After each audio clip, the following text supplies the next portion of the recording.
আসসালামু আলাইকুম প্রিয় শাইখ। ওয়ালাইকুম আসসালাম রহমতুল্লাহ বরকাত। জি বলেন। সৌদি আরব আলবাহা থেকে বলছি। মাশাআল্লাহ বলেন। শাইখ, আপনাকে আল্লাহর জন্য ভালোবাসি শাইখ। আহাব্বাকুমুল্লাহ আল্লাযী আহবাবতা লাহু। শাইখ, আমার বারাকাল্লাহ ফিক। প্রশ্ন হচ্ছে, আমার সৎ মা রয়েছে। তা জি। এখন আমার আম্মার মতনই সম্মান করি, হুম।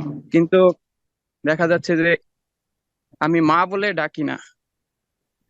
সেক্ষেত্রে কি আমি গুনাহগার হব? না, কোনো গুনাহ হবে না। কোনো গুনাহ হবে না। বাপ যদি অসন্তুষ্ট হয় তাকে বুঝাইতে হবে। হ্যাঁ, ওনার অসন্তুষ্ট হওয়া জায়েজ না, কারণ আমাদের দেশের বাপেরা অসন্তুষ্ট হবে হবে তুই মা বলিস না। এটা তার অসন্তুষ্ট হওয়াটা অবৈধ, আসলে জায়েজ নয়, অজ্ঞতার কারণ।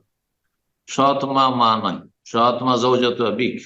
হ্যাঁ, নিজের মাকে, হ্যাঁ, আব্বার স্ত্রী বলা যাবে না, কিন্তু হাদিস হাদিস কোরআনে ফিকহের ক্ষেত্রে যৌজাত হবি, সৎ মাকে যৌজাত হবি।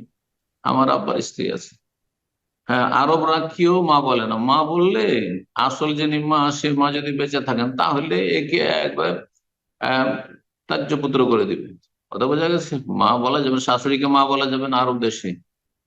তার ওই শাশুড়িকে আম্মাতি বলে, আন্টি বলে। তারপরে আপনার এখন যে আরব সমাজে আপনার সৎমাকে মা বলা যাবে না, খালা বলে, ইয়া খালা। জি, খালা বলেন, আন্টি বলেন। হ্যাঁ, জায়েজ আছে। আপনার আব্বার রাগ করা উচিত নয় মোটে। জি, আপনি গুনাহগার না, কিন্তু যদি মা শ্রদ্ধার এহতেরামের জন্য মা বলেন তাহলে ঠিক আছে। যেমন এহতেরাম সম্মানের জন্য কাউকে বাবা কেমন আছেন বলছেন, বাবাজি কেমন আছেন, ওই রকম। কিন্তু আপনি মা বলবেন, মা একটি বাপ একটি। একাধিক মা একাধিক বাপ হয় না। বারাকাল্লাহ ফিক। মা এবং বাবা এত বড় নিয়ামত আল্লাহর, যে এর কোনো বিকল্প নেই। মায়ের জায়গায় দ্বিতীয় মা হয় না, বাবার বাবার জায়গায় দ্বিতীয় বাপ হয় না।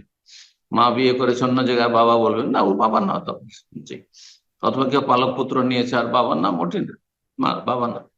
শ্রদ্ধা সম্মানের জন্য বলতে পারে বড়দেরকে।